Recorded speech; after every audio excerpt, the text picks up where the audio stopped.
Yun po yung sinasabi namin dito. It must, siguro, masakit, no? But of course, we know where you're coming from. Alam namin kung saan kayo nanggagaling. But we have to follow the rule of procedure that the PNP and us have agreed upon or approved. Di ba? Kaya yun po yun, RD, yung ating pong sinasabi lang po. No? We have to be fair on this. Ano? Kung sila man po ay guilty, wala po kaming pakialam doon. Pero ang tinitingnan po namin yung procedure ng PNP itself. Once we break that rule that we created, anybody can break that rule. Kahit na sino, pwede na i-break yan. Isang mapagpalang araw sa lahat at welcome back sa aking channel. Today is September 4, 2023. At shout out sa lahat ng aking subscribers at supporters, lalong-lalo na sa aking mga kabalikatan dito sa community.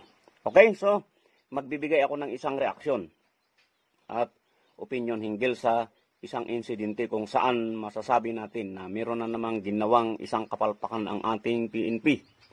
Pero ito nangyari sa probinsya, particularly sa bayan ng San Ricky, Iloilo. Ayan, kung saan isang bahay ng isang sundalo ang ni-raid o sinalakay ng mga tropa sa pulisya na walang search warrant. Yun, no? Ito ay inimbestigahan kamakailan lang sa Kongreso, no? Kung saan nagbigay nga ng kritisismo ang mga ilang kongresista na dating retired PNP personnel and even the Napolcom. Pero bago tayo magpatuloy ay panoorin muna natin ang pahayag ng PNP. No, ang nagsalita yata dito is yung PPE Director ng Iloilo. No, tungkol sa chronology ng insidente. Kasi yun naman yung sinabi. Ito na. Let me, Mr. Chair, discuss in chronological accounts of the incident that related to the implementation of the search warrant in the house of brothers Neptali and Jeffrey Barrios. Nag-umpisa po ito nung may nangyaring strafing incident sa katabing bayan po ng mga syudad ng Pasig City, doon sa bayan po ng San Enrique, Iloilo po. Yung August 30, no, ng alas 6:30 po ng umaga, si Mr. Godofredo Alarba Sr. was killed in Barangay Braulan, San Enrique, while grazing po ng kanyang kalabaw. And based on the information of the San Enrique, one of the alleged suspects there in the killing of Mr. Godofredo Alarba Sr. was Jeffrey Barrios, but no witness had came out, no, para po maipile yung kaso. Noong July 30, 2023, the house of Godofredo Alarba Jr. was trapped by using a 5.56 caliber rifle and subsequently the throwing of 2 hand grenades of fragmentation hand grenade, which might cost the death of all the occupants there. Yung mga biktima po na naipile ng San Enrique po, Mr. Chair, but luckily po, no, it did not explode yung hand grenade. Noong 12 midnight ng gabi, yung operating troops na binoko. At dahil alam ko po ay armed and dangerous yung suspect natin, yung subjects natin ng search, and for his profession being a scout ranger, a member of the Philippine Army, Mr. Chair. Hindi ako nagtubiling maghingi ng guidance at tulong sa ating buting provincial director na bigyan ako ng additional personnel. Walang raid po na nangyari muna, walang search. So nagsecure lang muna kami ng tao para walang makrossfire, walang masugatan sa amin o sa kabilaman o walang mga ano pang mangyari. On August 13, na-file namin kaagad yung kaso na illegal possession of firearms and ammunitions and violation of RA 9516 against Neptali Barrios, the brother of Jeffrey Barrios. Okay, so para patas at balanse, ito naman yung kasagutan sa part ng mga akusado. Kaya bibigyan po natin ng pagkakataon ang grupo ng mga suspect, no, para i-explain yung binabanggit po ninyong CCTV na I was able to see, and siguro for the members also to see the CCTV for our own perusal para maintindihan po natin kung ano po yung sinasabing allegation po ng party po ng mga Barrios. Mrs. Nelly Barrios, can you kindly introduce yourself? Good afternoon, Your Honor. Ako po si Nelly Solana Barrios, asawa ni Jeffrey Garcia Barrios. Ako po yung nandoon sa bahay nung time na nag-conduct sila ng search warrant. And then pag ano nila doon sa bahay namin na nag-ano sila doon na nandoon yung mga pulis na nagtawag sila na buksan nyo to, pulis to. May search warrant kami. Guwa, labas kayo, labas. Yan ang sabi nila. Sabi ko sa kanila, sandali lang po. Ngayon, hindi po sila nakikinig. Sagbay tadyak pa rin yung pintuan namin hanggang sa nasira, Your Honor. Binuksan ko yung pinto, sabi ko sa kanila, sandali lang. Kasi nga that time, umiihi po ako. Hindi nagpapalit din, nagsusot din po ako ng bra. Kasi nga, doon din po ako natutulog sa baba. Nung pumunta na po ako sa pintuan kung saan sila nandoon para buksan, sira na po yung pintuan namin dahil nga sa kakatadyak nila. Lumipat po ako doon sa kabilang pintuan, nakita ko na lang po yung kapatid ko na binuksan. And then hinila po nila yung kapatid ko, pinadapa nila. Kasama na rin po nung dalawa kong pamangkin. Na wala naman po silang maipapakitang search warrant, sir. Paulit-ulit ko po hinahanapan sila ng search warrant pero wala po talaga silang maipakita, sir. Pinasok na po ng 3 tao po, sir.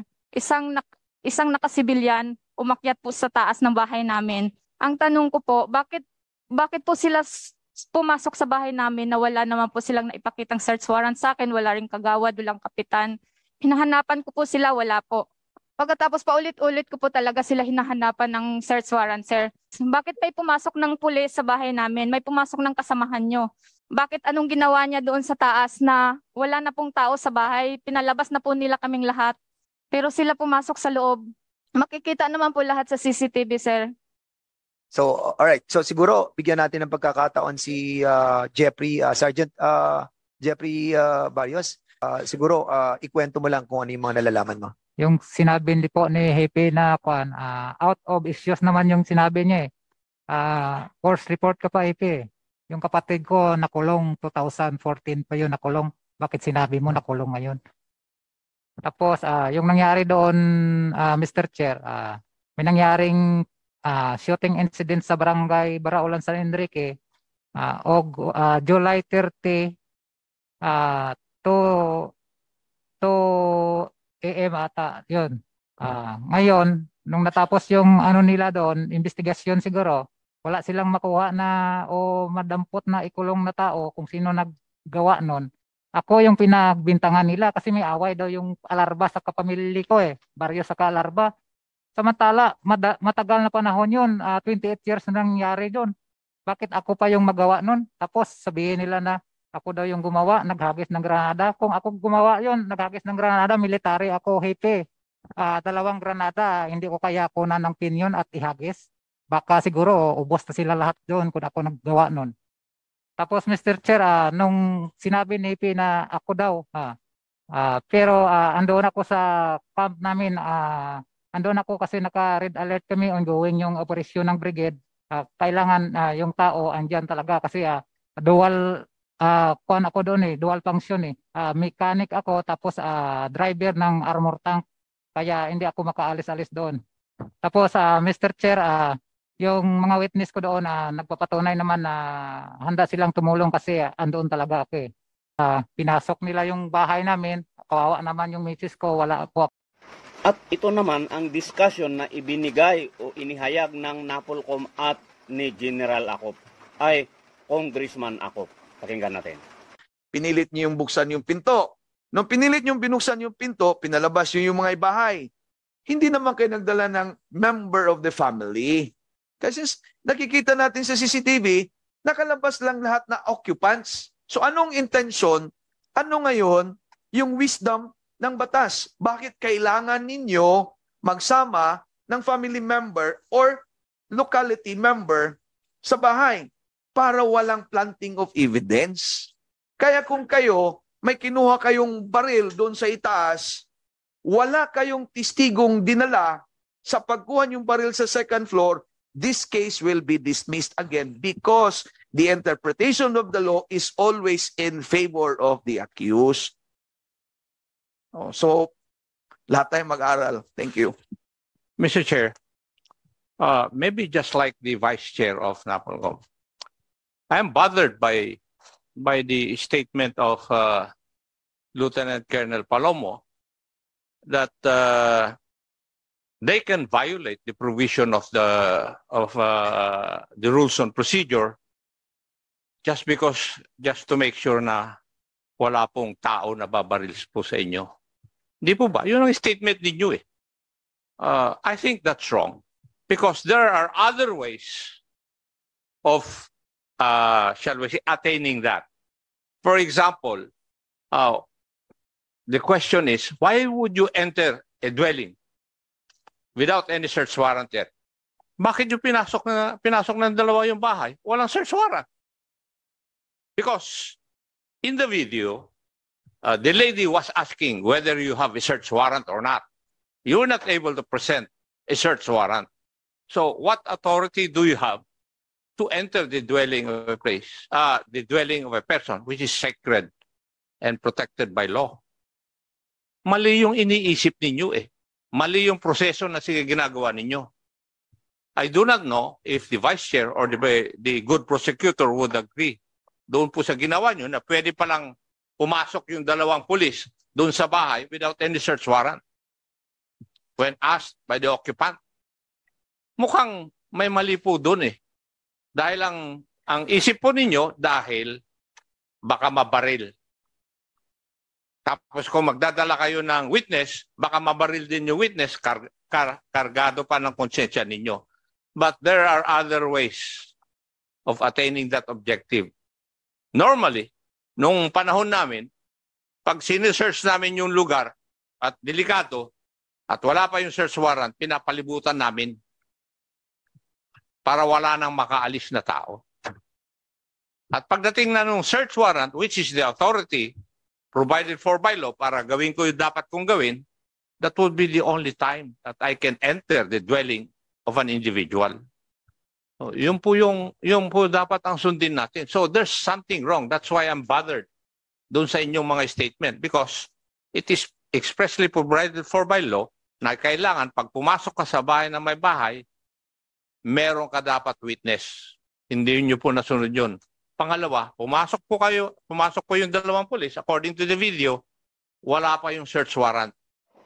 Okay, so narinig naman natin lahat ng mga disclosures, no, ng mga nandun sa hearing, no, lalong-lalo na yung NAPOLCOM. At of course, si Congressman Acop kasi nagbigay pa nga siya ng tip sa ating mga kapulisan na kasi malinaw na sinasabi nila na lumabag ang ating kapulisan again and again sa protocol, sa operational procedures na inilatag ng PNP na gagawin ng isang pulis, no, for this particular case.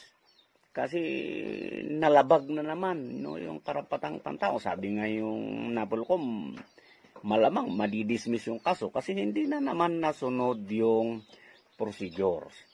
At ang problema dyan, baka makakasuhan pa yung pulis ng planted. Oo nga, tama sila na paano nadala yung ganong klaseng armas at wala namang CCTV na magpapatunay na planted nga.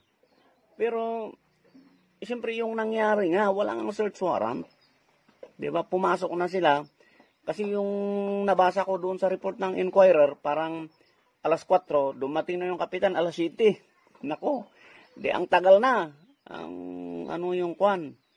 At may naipresentang ebidensya na hinahanapan, nakuha nga sa CCTV footages na hinahanapan ng babae, yung isang pulis ng search warrant, wala namang may pagita, no, yung allegation, no, ng PNP na sinasabi nila na in-extract nila yung mga tao for their safety.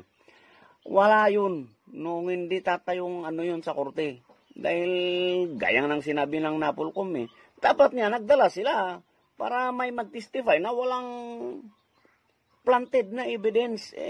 Ang problema, for the sake of safety na sinasabi, para walang madamay kung in case na may encounter, dahil scout ranger nga daw yung di ba? Kaya in-extract. Unang-una sa operation, siyempre, pag inoperate mo yan, alam mo yan kung nandun yung tao o wala. Di ba? Sabi nga ng enlisted personnel na scout ranger na suspect, wala nga siya doon, nandun siya sa brigada niya. Bakit hindi nila pre-file yun bago banatan? Di ba? At napakalinaw naman there are so many ways, like what Congressman Acop said, na maiwasan yung ganong sitwasyon. Kasi sabi niya nga, pwede mong i-cordon yung area, muna para hindi makalabas yung target, yung suspect, di ba? Bago mo i-apply yung search. Kasi kung wala pa yung warrant, pwede mo naman antayin, i-cordon mo na, antayin mo, malinaw naman para hindi makalusot. Kaya ito sigurado, procedural lang naman to, pero siyempre hindi na tayo kumakampi. Dapat nga mahuli nga yan kung talagang kriminal. Pero paano natin iano sa tao na kriminal nga yan kung meron naman tayong nilalabag na protocol? Nilalabag natin yung protocol natin. Isa lang ibig sabihin nun, kumuha tayo ng bato na pinupukpok sa ating ulo. Lumalabas na tayo ay nakakaya, lumalabas na tayo ay mangmang, na kahit hindi naman dahil lang dyan, or meron ka talagang ibang motibo kung bakit mo ginawa yun. Hindi talaga ang motibo mo din is huliin yung tao. Meron kang planong iba. Kung ganun, kasi bakit mo gagawin yun? Dalawa lang yun Ikaw ay tanga o kung hindi, meron kang ibang motibo. Kaya ginawa mo yun. Okay, so yun lang naman. Wala tayong inaano dito. Sana, di ba, siyempre kung kasalanan nila, dapat makulong sila. Pero kung hindi naman, huwag naman ganun. Kasi mahirap. Okay? So, yun lang. Isang mapagpalang araw.